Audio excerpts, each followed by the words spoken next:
Había que convencerlo. Quien está convencido a su pesar, sigue teniendo la misma opinión sin cambiar. Pero no este caballero. Yo era el mayor de 3 hijos y mi papá era alcohólico. Uno de mis primeros recuerdos es de una botella sobre su escritorio, con la etiqueta de una calavera, sobre 2 tibias cruzadas que decía veneno. Para entonces, tal como lo recuerdo, él había prometido no probar otro trago. Pero, claro que lo hizo. También puedo recordar que era un vendedor y uno muy bueno. Una vez que fue al centro para aquel entonces, nosotros vivíamos en el pueblito de Moscú, yo le di alcance para ver si me daba dinero para comprar comida. No quiso darme dinero para la comida, pero sí cruzó la calle conmigo y me compró una bolsita de dulces, que yo luego devolví a cambio de un pan. Yo no tenía ni 6 años por aquel entonces. Mi padre murió en el 1901 cuando yo tenía 8 años y cursaba el segundo o tercer grado en la escuela. Dejé de asistir a la escuela inmediatamente y me puse a trabajar. Desde ese momento hasta llegar a la edad del colegio secundario no volví nunca a estudiar. Siempre estaba elaborando en mi fantasía las hazañas que iba a lograr, y, de hecho, cumplí la mitad de ellas, pero luego perdí el interés. Así fue durante toda mi vida. Cuando yo tenía 16, mi mamá se volvió a casar y me dieron la oportunidad de volver al colegio. Empecé a estudiar la secundaria, pero como había perdido todos los años de los grados anteriores, no me fue muy bien. Por eso tomé por costumbre ir al colegio hasta que terminaba la temporada del fútbol americano, y luego lo dejaba. Siempre tuve la motivación y la ambición de ser una gran persona, porque creo que, por dentro, sabía que no tenía ningún talento especial. Recuerdo que todavía bastante joven tenía celos de mi hermano. Hacía las cosas mucho mejor que yo porque era muy comprometido, y aprendía a hacerlas, pero yo nunca me apliqué. No sé si hubiera podido hacer las cosas tan bien como él. Me casé a los 19 años, con una muchacha maravillosa y tenía un buen porvenir en los negocios. Había comprado unas tierras en Cuyahoga Falls y las había dividido en terrenos, acumulando unos $40,000 en ganancias, que era mucho dinero en aquella época. Con esas ganancias, construí bastantes casas, pero luego dejé de atenderlas debidamente. No les dedicaba suficiente tiempo. Por esa razón, se me fueron acumulando los gastos de la mano de obra. Perdí dinero, y luego simplemente desperdicié como un tonto gran parte de las ganancias. Cuando yo tenía 18 años, al finalizar los estudios secundarios, el equipo de la escuela celebró un banquete en un bar muy conocido en la carretera a las afueras de Akron. Los muchachos nos fuimos en el auto de alguien y pasamos por la barra de camino al comedor. Entonces yo, para impresionar a los otros con el hecho de haberme criado en la ciudad, porque había vivido en Scranton y Cleveland, los invité a tomarse algo. Se miraron unos a otros con incomodidad y, por fin, uno de ellos aceptó una cerveza, y los demás le siguieron el paso, cada uno de ellos repitiendo que también se tomaría una cerveza. Yo pedí un martini, extra seco. Ni sabía lo que era un martini, pero había oído a un tipo al otro lado de la barra pedir uno. Ese fue mi primer trago. Yo seguía observando al tipo al otro lado de la barra, para ver qué era lo que hacía. Con una bebida como esa, y él solo olía el contenido de la copa y volvía a ponerla sobre el mostrador, así que yo hacía lo mismo. Dio unas pocas pitadas de un cigarrillo y yo hice lo propio. Se tomó de un golpe la mitad de su martini, y yo me tomé la mitad del mío, y por poco me vuelo la cabeza. Me irritaba la nariz por dentro, me asfixiaba, no me gustaba. No hubo nada en ese trago que me gustara. Pero seguía observando al tipo y él acabó de una vez con su trago, así que yo despaché lo que quedaba del mío. Él se comió la aceituna y yo la mía. A mí ni me gustaban las aceitunas. Desde cualquier punto de vista, me repugnaban. En menos de una hora, me bebí 9 martinis. 22 años después, el doctor Bob me dijo que lo que yo había hecho había sido como activar un control que hace que mi cuerpo pida más alcohol. En ese entonces yo no sabía eso. No entendía por qué bebí esos martinis. En ese momento, los muchachos me pusieron sobre un postigo y me llevaron al cobertizo. Y yo me quedé acostado en el carro, mientras ellos gozaban de su banquete. Esa fue la primera vez que bebí licor fuerte. Desde la primera instancia, fue beber hasta tener una laguna mental. No me dio ningún placer en absoluto. De un momento a otro me puse a engullir los tragos. Ahí mismo decidí que, mientras estuviera vivo, nunca jamás querría tener nada que ver con el martini. Para mí, era como someterse a una paliza. Creo que probablemente pasó más de un año antes de que tuviera otra experiencia con la bebida. Iba a poner a la venta los terrenos que mencioné antes. Yo tenía un equipo de trabajo preparándolos, y quería que trabajaran los domingos por la tarde, para poder venderlos los domingos. Fui para allá y compré una jarra de sidra con alcohol y un galón de vino, que les di de beber a aquellos muchachos. Después de que ellos terminaron su día de trabajo, quedaba de la sidra y me puse a beberla.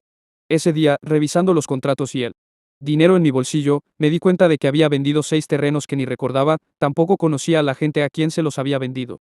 Así que más tarde tuve que buscar en la guía telefónica para ver quiénes eran esas personas. Otra vez, tuve una laguna mental. Vino y sidra con alcohol. Descubrí muy pronto que si bebía algo, no era consciente de lo que pasaba. Decidí que no podía beber Por lo menos, acepté el hecho de que no podía beber como una persona normal, pero me esforcé en intentarlo, y seguí tratando durante otros 22 años. Una vez le vendí 3 terrenos a una señora mayor en Cleveland. Vine a Cleveland con los títulos para los terrenos y para cobrar el dinero. La señora me pagó en efectivo. Al otro día, desperté en la cárcel, en Cleveland, y el carcelero tenía 1,175 pesos de millas dinero en un sobre. Yo no recordaba nada de lo que había pasado. Eso fue a los 6 u 8 meses del otro episodio de la bebida. Entonces me casé. Como ya dije, tenía 19 años. Yo creía que, como me había casado, era un adulto, y una de las primeras cosas que hice fue comprarme 2 cajas de whisky, sin ninguna intención de bebérmelo. Debo decir ahora que jamás en la vida fue mi intención emborracharme. Nunca me dio la menor gana de emborracharme. Por lo menos, eso es lo que pensaba de manera consciente. Yo era un muchacho muy joven casado, con su botella de whisky, en la alacena de la cocina, y, cuando ayudaba a mi esposa, por la noche, a lavar los platos, me tomaba una taza de té reforzado con whisky. Podía pasarme una noche entera con un par de sorbos. Por un tiempito, esto se volvió una rutina fija. Pero después, si había un juego de pelota o una película, o alguna ocasión especial que celebrar, yo llegaba borraguión. Cho. También, más o menos para ese entonces, llegó la época de aplazar cada vez más las cosas y eludir las responsabilidades. Dejaba todo lo que podía para el día siguiente y, así, claro que todo se acumulaba y luego sufría una laguna mental. Cuando se acabó la venta de los terrenos, justo antes de la Primera Guerra Mundial, me metí en el negocio del caucho crudo, y a los 6 meses solo quedaban otro agente y yo en el negocio. Así que, a pesar de lo que yo hiciera, siempre prosperaba, por ser uno de solo 2 agentes de caucho en el mismo centro del caucho del mundo. Sin embargo, me di cuenta de que cuando salía de Akron para Chicago, me emborrachaba. Mientras se trataba de asuntos corrientes, podía tomar de vez en cuando y no siempre me emborrachaba. Lo mío era por periodos. Cualquier ocasión especial me llevaba a beber fuertemente. Y ya hacía mucho tiempo que se había convertido en un problema serio. Mi tendencia era hacer todo a gran escala.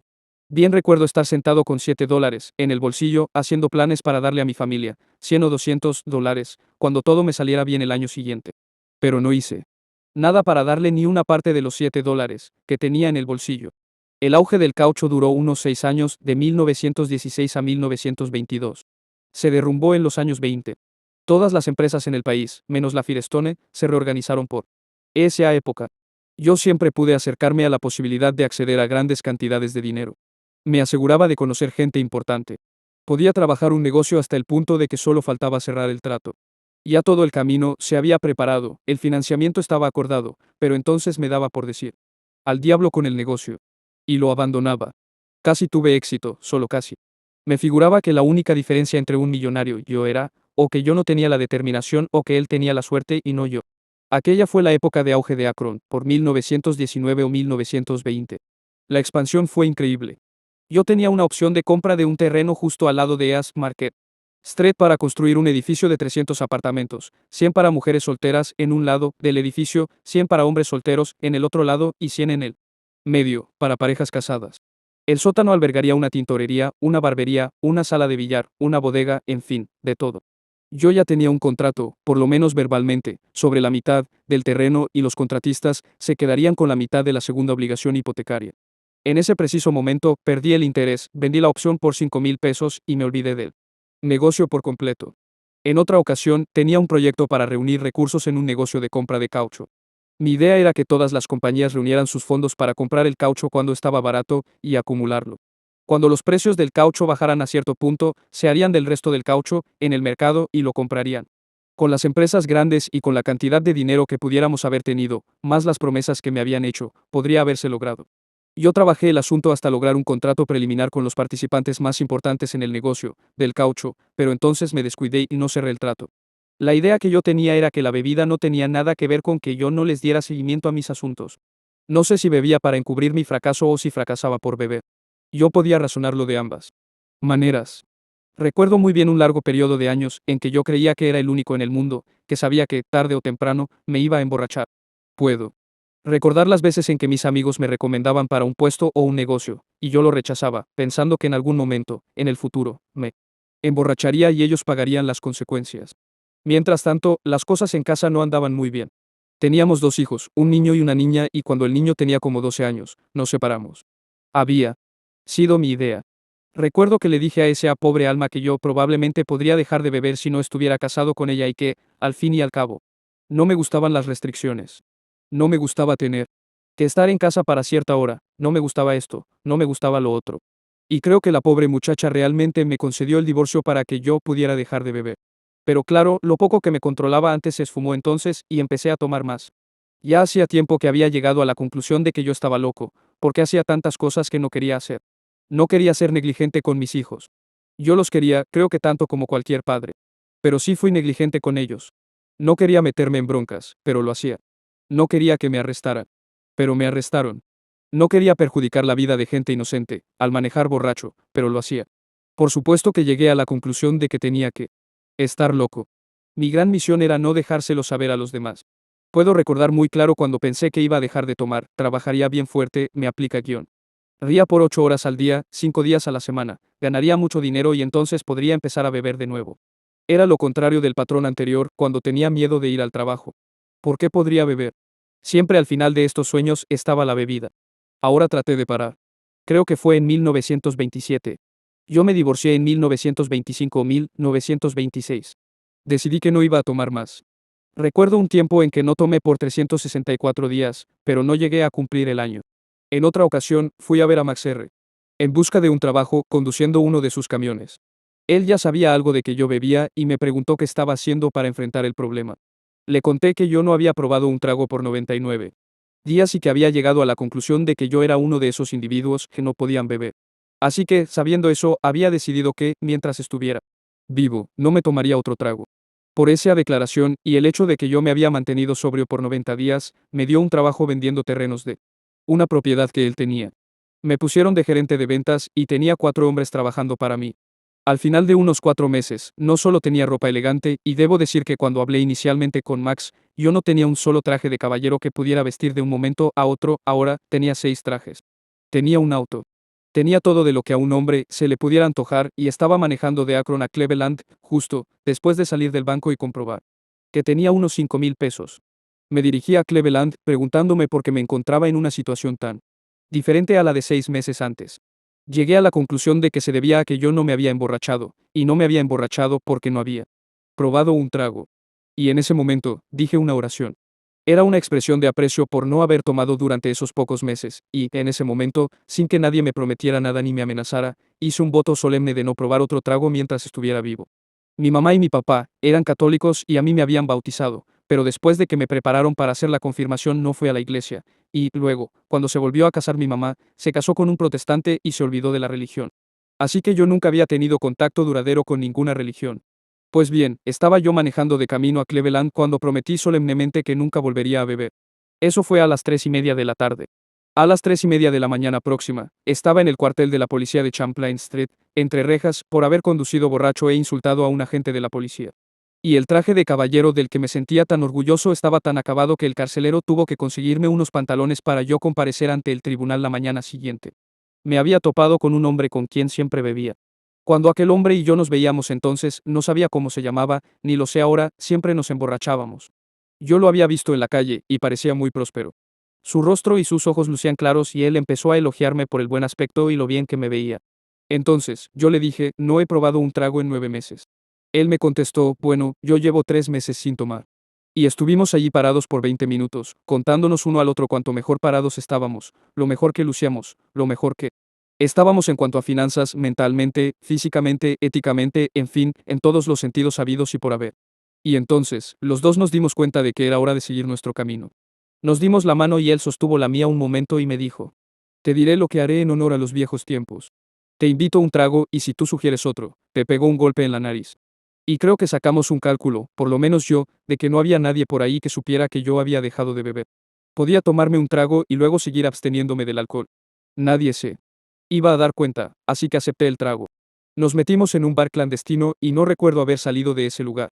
Me agarraron a las 2:30 de la mañana, con el carro destrozado por un tranvía, porque yo había chocado contra una zona de seguridad para peatones, grande, y hecha de concreto, y el autobús había chocado conmigo. A mí me sacaron por el techo del coche, ahí fue que perdí el traje. Había perdido $100 que llevaba en el bolsillo y también mi reloj de pulsera. Por supuesto que además perdí el carro. Pero lo más importante es que perdí mi sobriedad. Y seguí tomando, entonces, intermitentemente, hasta que se me acabó el último dólar que tenía. Estaba como antes, y otra vez volví a parar en casa de mi hermana, consiguiendo cigarrillos llamando a su bodeguero y diciéndole que incluyera un par de cartones de cigarrillos con la compra de mi hermana, igual que lo había hecho antes de empezar a trabajar con Max. En 1932, algunos amigos me aconsejaron que probara la ciencia cristiana, que había ayudado mucho a algunos de sus amigos. Así que empecé a investigar la ciencia cristiana por medio de algunos amigos míos que eran lectores en la iglesia. Acepté su ayuda y me fue útil. Dejé de tomar inmediatamente. Las circunstancias bajo las cuales conocí a esta gente fueron extrañas porque llegué a ellos por algunas cosas que dije que no podía ni recordar haber dicho. Le dije a alguien que iba a conocer la ciencia cristiana y me llevó allí, pero yo no recuerdo haber dicho tal cosa. Sin embargo, allí fui a parar. Fui a sus reuniones todos los domingos y los miércoles como por unos 9 meses. Si había alguna charla sobre el tema, a menos de unas 100 millas de Akron, yo asistía. Entonces, empecé a faltar a las reuniones, porque llovía o nevaba o por alguna otra razón. Muy pronto, dejé de ir totalmente y estaba evitando ese a gente que también me habían tratado. Yo prefería evitarlos a tener que explicarles por qué no me veía. Seguí sobre otros 6 meses. Después de 15 meses, llevé a cabo el experimento de la cerveza. Después de pasar unos 5 días tomándome un vaso de cerveza al salir del trabajo, pensé que debía averiguar si en verdad había superado el problema. Así que una noche no bebí cerveza, y mientras conducía a casa me lo pasé rompiéndome el brazo dándome palmaditas en la espalda, porque había probado que podía imponerme al licor. Había demostrado que el licor no me gobernaba. Había evitado el trago esa vez. Entonces, como yo había vencido, no había por qué no debía tomar, y antes de llegar a casa pasé por un local y me tomé un trago. Luego me dio por beber cerveza, con regularidad, y decidí que un trago de whisky no era nada peor. Así que me tomaba un trago de whisky, pero, pensándolo bien, decidí que como solo me iba a tomar uno, de una vez debía tomarme uno doble. Así que todas las noches por 2 o 3 semanas me tomaba un whisky doble. No me pasaba muchos días corridos tomando. Creo que mi racha más larga fue de 11 días, pero por lo general, era de solo 2 días, más un día completo sufriendo una laguna mental. Entonces, daba un paso atrás, bebiendo todo el tiempo mientras pudiera obtener algo. La experiencia con la ciencia cristiana que me dio 15 meses de sobriedad tuvo lugar en 1932. Luego empecé a tomar de nuevo, posiblemente con un poco más de cuidado, por periodos un poco más largos que antes, pero básicamente el mismo patrón. Durante la última etapa de mi experiencia con la ciencia cristiana, yo había conseguido un trabajo con Firestone. Seguía adelante y no me iba muy mal. Hubo etapas en que me ponía a beber y los jefes en Firestone me advertían que no iban a tolerarlo mucho más, así que, sin duda, ellos sabían que yo estaba bebiendo demasiado y muy a menudo.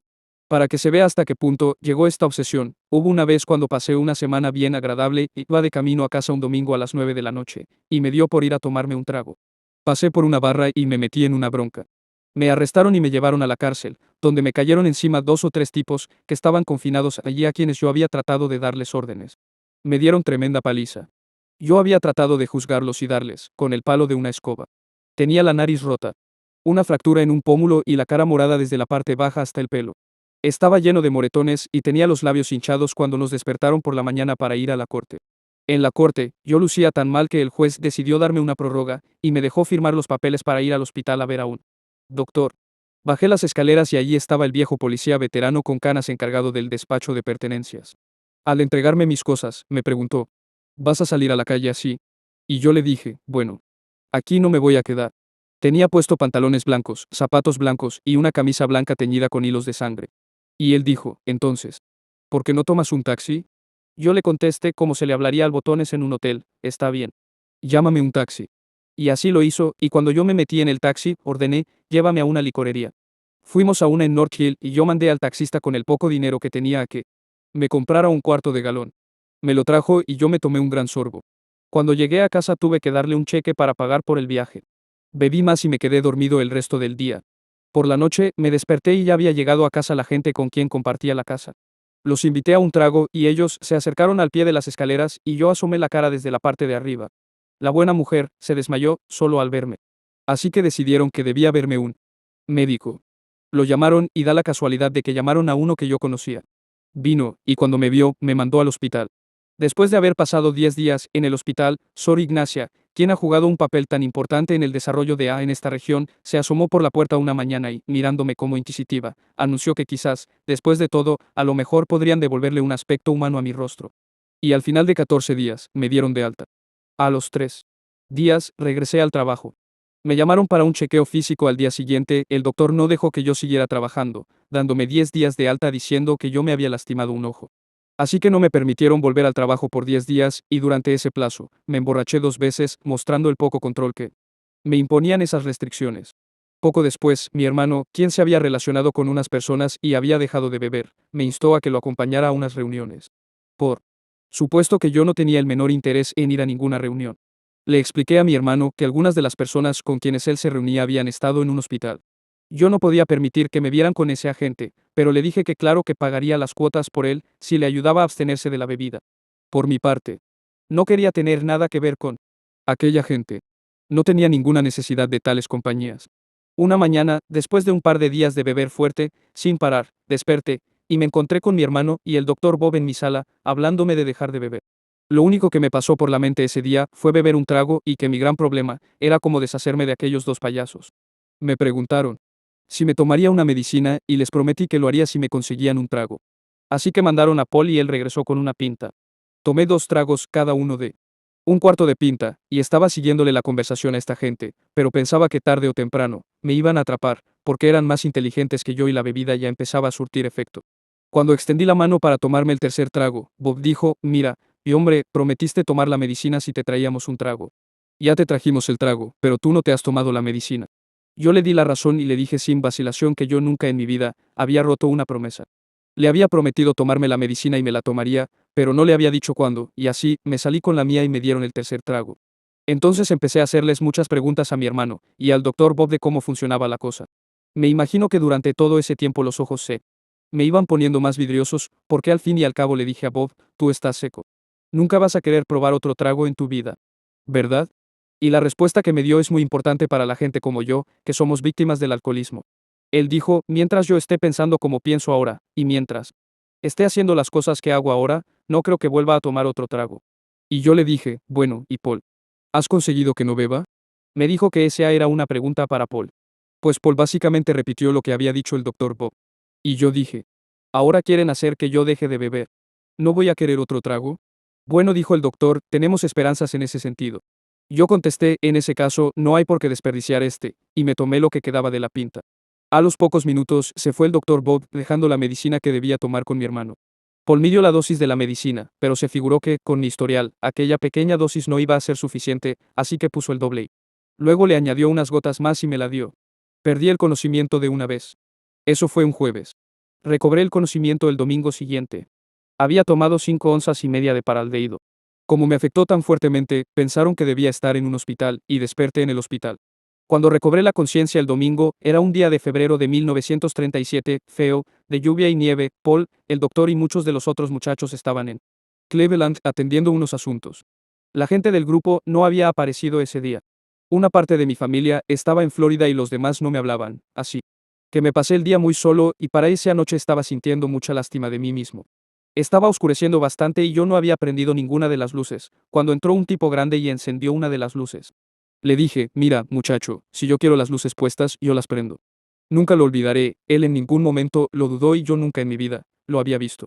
Se quitó el sombrero y el abrigo, y me dijo, tú tienes mal aspecto. ¿Cómo te sientes? Yo le contesté, ¿cómo crees que me siento? Me siento horrible. Y él me dijo, a lo mejor necesitas un traguito. Ese era el hombre más inteligente que había conocido hacía meses. Yo pensaba que tenía la bebida en su bolsillo, así que le dije, ¿tienes algo de beber?